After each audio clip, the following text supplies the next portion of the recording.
दोस्तों तो इस वीडियो में बात करेंगे ओला इलेक्ट्रिक आईपीओ के बारे में।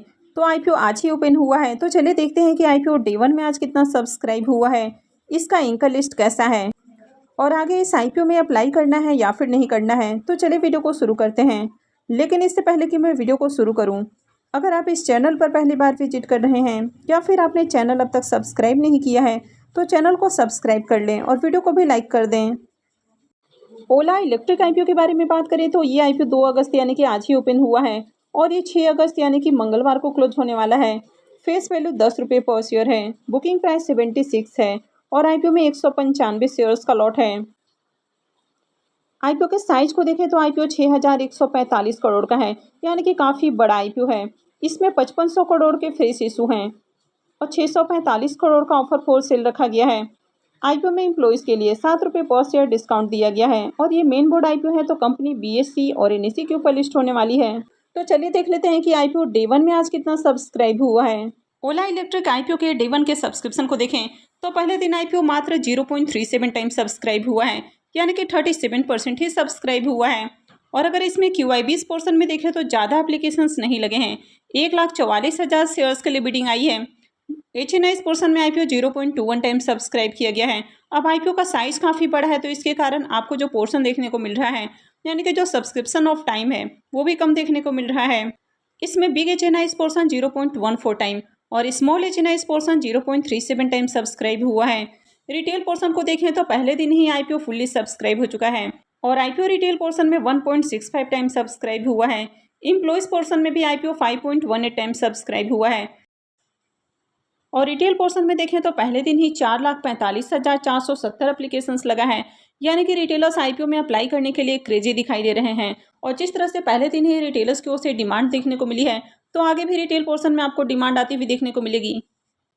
तो ओला के बिजनेस की बात करें तो कंपनी ईवी मैन्युफैक्चरिंग कंपनी है, यानी कि कंपनी 2 व्हीलर ईवी व्हीकल्स बनाती है। इसके अलावा कंपनी ईवी व्हीकल्स के कंपोनेंट भी बनाती है, जैसे कि बैटरी पैक्स है, मोटर्स हैं, व्हीकल्स फ्रेम है, तो इस तरह के कंपोनेंट भी तैयार करती है। और कंपनी 2 व्हीलर सेगमेंट के अंदर मार्केट लीडर है। अब जब जोमेटो का आईपीओ आया था वो भी लोगों के बीच काफ़ी पॉपुलर था और यहाँ पर भी ओला में भी देखें तो आईपीओ में पहले दिन ही काफ़ी एप्लीकेशंस लगे हैं, यानी कि रिटेलर्स यहाँ पर खूब इस आईपीओ को लेकर डिमांडिंग देखने को मिल रहे हैं। और ओला भी लोगों के बीच में काफ़ी पॉपुलर है, यानी कि ईवी बनाने वाली कंपनी के रूप में ये सबसे ज़्यादा पॉपुलर कंपनी आपको देखने को मिल जाती है। तो कंपनी के बिजनेस को देखें तो कंपनी का बिजनेस काफ़ी अच्छा है और कंपनी का आगे जो फ्यूचर प्लान है वो भी काफ़ी अच्छा देखने को मिल रहा है। कंपनी आगे ईवी बाइक्स बनाने का प्लान कर रही है, 3 व्हीलर और 4 व्हीलर सेगमेंट में भी कंपनी इंटर करने का प्लान कर रही है और कंपनी लिथियम आयरन बैटरी भी बनाने का प्लान कर रही है। तो कंपनी का जो फ्यूचर प्लान है वो भी काफ़ी अच्छा देखने को मिल रहा है और कंपनी आईपीओ से जो फंड रेज करने वाली है तो उसे कर्ज के भुगतान के साथ ही कैपेक्स के ऊपर भी कंपनी खर्च करने वाली है। तो आगे कंपनी के बिजनेस में भी आपको ग्रोथ देखने को मिल सकती है। अब इस कंपनी का करीब 75% रेवेन्यू 2 व्हीलर ईवी व्हीकल्स के एक्सपोर्ट से आता है। तो कंपनी अफ्रीका, लैटम और जो साउथ ईस्ट एशिया के कंट्रीज़ हैं तो वहाँ पर एक्सपोर्ट करती है। तो कंपनी इंडिया के साथ ही इंडिया के बाहर भी अपने प्रोडक्ट एक्सपोर्ट करती है और इसका जो मेजर रेवेन्यू है वो एक्सपोर्ट से ही आता है। अब कंपनी के फाइनेंशियल को देखेंगे तो कंपनी के फाइनेंशियल आपको अट्रैक्टिव देखने को नहीं मिलते हैं।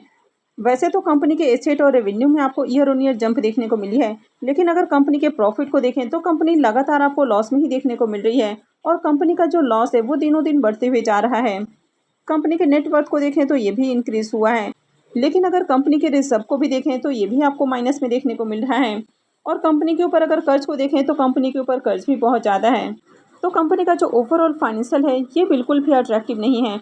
कंपनी एक तो लॉस मेकिंग है, कंपनी के पास रिजर्व भी नहीं है और कंपनी के ऊपर कर्ज भी बहुत ज़्यादा है।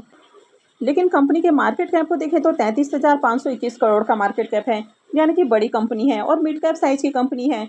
तो यहाँ पर देखेंगे तो आईपीओ का जो एंकर लिस्ट है वो काफ़ी ज़बरदस्त आया है, यानी कि जो बड़े इन्वेस्टर्स इस आईपीओ को लेकर काफ़ी इंटरेस्टेड देखने को मिल रहे हैं।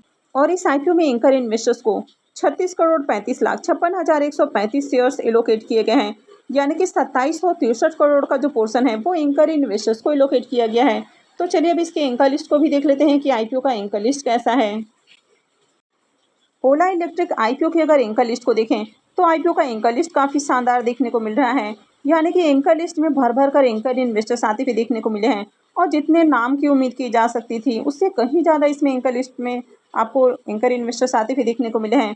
यानी कि जो एंकर लिस्ट है तो इसमें FIIs, DIIs और साथ में जो म्यूचुअल फंड्स कंपनियां हैं वो भी आती हुई देखने को मिली हैं। अगर total number of anchor investors की बात करें तो टोटल इसमें 84 एंकर इन्वेस्टर्स आए हैं, यानी कि जो बड़े इन्वेस्टर्स हैं इस IPO को लेकर काफ़ी डिमांडिंग देखने को मिल रहे हैं।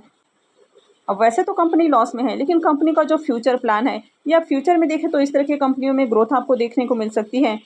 तो इसी कारण जो बड़े इन्वेस्टर्स हैं वो इस IPO को लेकर काफ़ी इंटरेस्टेड देखने को मिल रहे हैं। इसमें अगर म्यूचुअल फंड्स कंपनियों के बारे में बात की जाए तो 10 डोमेस्टिक म्यूचुअल फंड्स ने इसमें 31 स्कीम्स के जरिए IPO में पैसे लगाए हैं, यानी कि म्यूचुअल फंड भी काफ़ी डिमांडिंग देखने को मिल रहे हैं। अब इस IPO के साइज को देखें तो काफ़ी बड़ा IPO है, तो यहाँ पर जो रिजर्व एप्लीकेशंस हैं वो भी ज़्यादा देखने को मिल रहा है। तो HNIs के लिए IPO में करीब 15% का पोर्शन है और बिग HNIs के लिए यहाँ पर 10% का पोर्शन है।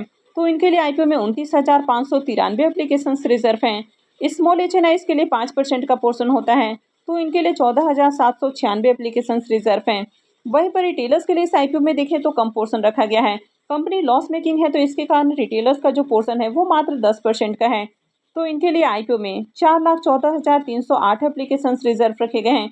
क्योंकि IPO का साइज काफ़ी बड़ा है, तो इसके कारण यहाँ पर जो रिटेलर्स का पोर्शन है वो थोड़ा सा आपको बढ़िया देखने को मिल रहा है। अब इस IPO में अलॉटमेंट चांसेस की बात करें कि किस पोर्शन से अप्लाई करने से आपका अलॉटमेंट चांस सबसे हाई रहेगा, तो सबसे ज़्यादा जो अलॉटमेंट चांसेस है वो बिग HNIs पोर्शन के अंदर आने वाला है।